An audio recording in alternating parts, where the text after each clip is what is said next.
Carolyn's choice. She said, Cara, have at it. You start. And she will. She hasn't let up yet. Starts out again with a strong strike. She's tough. And so is this lady, Carolyn Dorin Ballard, 36 years old, 12 years on tour, 11 titles. She has a motivation, wants to pass her husband, Del Ballard. He has, what, 12 titles? I think he has 13. 13, okay. And let me tell you, she is determined. She'll stay out here until she's 60 if she has to do it. So is he. He's going back on tour to try and pass her back up. If she chased him back out on tour. Great opening strike by Carolyn. All even right now. This is her third TV appearance. As we mentioned, in 2001, we've only had 3 shows. So if you've been watching, you know Carolyn Dorin Ballard. Yes. She averaged 217.71 this week. Actually had the high average, but only 12 and 12 in match play. That's where those bonus pins come in handy. That fast start we talked about. You mentioned the Queen's Championship, third last week, and who knows this week. Interesting on the match play, Kathy, I took a look at some of the averages, and it was pretty interesting to look at the opponent's average against the ladies that bowled.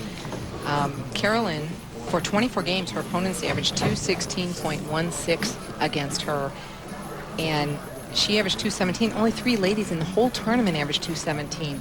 So it's pretty phenomenal to imagine that 24 people compositely averaged 216 against her. Yes. Yeah, and a lot of ladies have to remember, you may not win the game, but bowl the highest game you can. Just keep adding pins. That's right. And Cara, for example, her opponents only averaged 206.29. Yeah, it also matters very much when you bowl certain players, either in the morning or at night. Well, that's how she accomplished a 15-9 match play, because Cara averaged 213, obviously won several matches. Yes. Another great shot by Cara. Now, Cara had a lot of trouble this week, Kathy, with her grip, but it had to do with the temperature. She told us yesterday, I do not like this cold weather. I can't wait to go to Albuquerque because they're having a heat wave there, she said. And we did. We had a lot of rain this week, which does affect your slide and your feel. But she muddled through it. She said she didn't really have a good shot all week except for Monday. She missed a lot of spares even, which means she had to have thrown a lot of strikes somewhere to qualify 5th. She told us she was going to go out and buy some thermal underwear. That's how cold she was. Yeah, we can't tell if she did. She said she was going to wear it under her clothing. We might have to check her husband. Well, she leaves a little bit of a weak 7-pin. Comes out of it great. Looks like a great shot, but just pushes a little far down the lane in the oil. And that's how you get a flat 7. Or a half 7. She'll pick up her plastic ball and she'll make it no problem. And she covers it. We've been talking about sport bowling and how the averages have been affected. Last week we saw quite a bit lower averages, as you can see there. This week they're up quite a bit as the ladies get more experience. Those averages compiled by our Ebonite Tournament Coordinator, the official tournament software for PWBA. A difference compositely of the top 5 of 6.57 pins per game. Great shot by Carolyn. So even though we're still on sport condition, it's a little bit longer pattern. The ladies have another week under their belt, and they've scored higher. Yeah, and at this level, these ladies are smart. Eventually, they're going to figure it out. This is their job. They'd be silly not to. They're just too good. They may only average 215, which seems low to a lot of people, but 215 on a tougher condition is pretty awesome. And that's the intent of sport bowling, to put the integrity back into the sport. However, there will still be standard conditions for the recreational bowler. Yes. Every sport can have recreation and higher level competition. Oh. Well, that's a big 9 there on lane 25. Came up a little high. It was a little left out of her hand. Almost went Brooklyn. Leaves the 3-6. And then the 6 knocks over. And now she's left with just the 3-pin. We can chalk this up to 9 spare.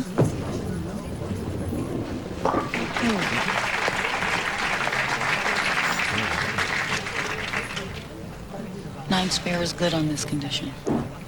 Yes, it is. You can't chop it. Exactly. And both of these ladies, Kathy, talked about playing their own area in the lane on opposite sides of the lane, but both of some of their strengths are actually keeping the ball in play, and that's what's helped them these last couple of weeks. And that's why they're both very successful the last couple of years. They don't give the pocket away. No matter how easy or tough the condition is, they stay safe. Cara's strength there, perseverance, and as you mentioned, bowled great the first day and didn't have much after that, but she hung in. She certainly did. And that's mental toughness. I always go back to the mental toughness, but these ladies that are out here week in and week out, you have to have that, and they have it. She'll change balls here to cover the spare. A little bit earlier today, Kathy asked Cara what she does different than the other left-handers that's made her successful this year. I guess it's always natural to want to compare the left-handers that are out here on tour because there's not many of us. But we all have such a different game, so sometimes it's actually quite difficult to make valid comparisons. I had a very good shot the first day, and after that it's been a little bit of a grind, and I've moved around a lot. I've tried a lot of different balls. I've played deep outside, deep inside. So perhaps maybe I've tried a few more different lines. As I said, it's a difficult question to answer, and I'm not really sure, but whatever it is, I hope I keep doing it. And that's exactly what it is. She does keep doing it, and she now has the lead. We'll find out if she hangs on in just a moment.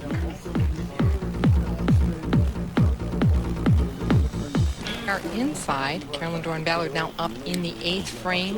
While we were away, Honeychurch threw a couple of strikes, and Cara leads by 39 pins. Carolyn needed to set up that strike in the 8th. Yeah, she's not going to go down easy. But Cara's really got a great shot.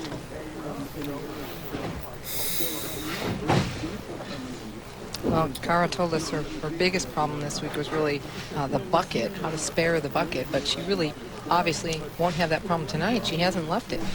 She's not going to leave anything more than a 9-pin spare, probably. Cara up, as I mentioned, by 39 pins and high on that shot. Yeah, honey. Little glance up by Carolyn going, okay, all right, I'm still in it. I'm not dead yet. Cara will change balls. There's our spare maker showing where she needs to put her spare ball. Cross lane plastic ball right at the 4-7.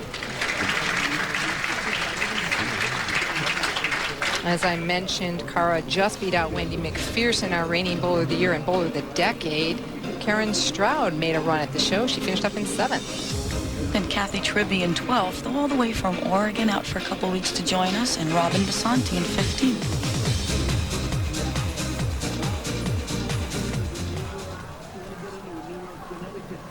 Cara Honeychurch now in the lead by 17 pins as she steps up in the 9th frame.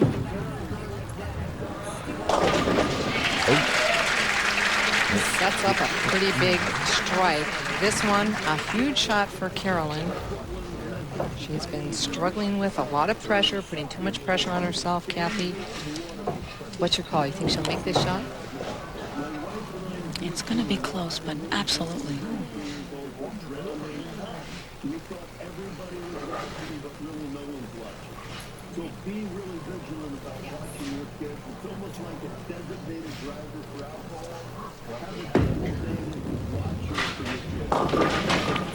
Wow. She's been struggling on that lane, going high. Yeah, in the last frame, she got it in. She went high. And here you can see, really aggressive to the right. Just slides in the oil, never comes back. And she knew it as soon as she let it go. Well, during the break, when she threw her last shot, she said, miss left. No, I have to miss right. Yes. So she gave it the ring right, and wasn't able to pick up the spare. Carolyn talked about how she stayed so focused and aggressive the first 3 weeks. What I think has really helped me this year with such a strong start is that over the break, I took a little time off. I did travel quite a bit for Ebonite, doing some exhibitions, traveled overseas. And actually, I practiced a little sporadically. I changed up my routine a little bit. And to be honest with you, this year, I was a lot fresher when I came out. And honestly, I'm ready to go, and I want this to be a great year. Well, hi again, but it is a great year so far, obviously. This lady, you have to go back to October of 1999 to find a week where she missed the cut. Yes. That's a long time, about 27 consecutive cuts. Just to put it in perspective, though, the record is by Robin Massanti, Robin Romeo, then 77 consecutive cuts. That's unbelievable. Carolyn, Kathy, how is it traveling with Carolyn when she's doing so well and so aggressive? I mean, is it easy for you or hard for you as her sister? You know, Jan, I wish the public could know that I really have the best of both worlds. Being the younger sister and the less successful at this point, it's unfortunate for me that I'm not one of the top players yet. But on the other hand, I get to watch my sister be the absolute best bowler on tour right now. And that's a big treat for me. It's inspiring. And I learn every week from her and the other girls that are so successful. So unfortunate for me in one way, but very fortunate in many others. And that a lot of players have that same situation in terms of very close friends or roommates. Obviously yours more so as a sister growing up, being competitive and being in sports. So Yes. everybody needs to know that you're here. You're a force to be reckoned with. Yes, I You am. have one in Pittsburgh. Honeychurch. You're ready. I'm not going anywhere. Well, in the semis. Well, Cara, Honeychurch dominates the semifinal match. When we return, we'll recap her road to the championship match. Subscribe. Oh, Cara.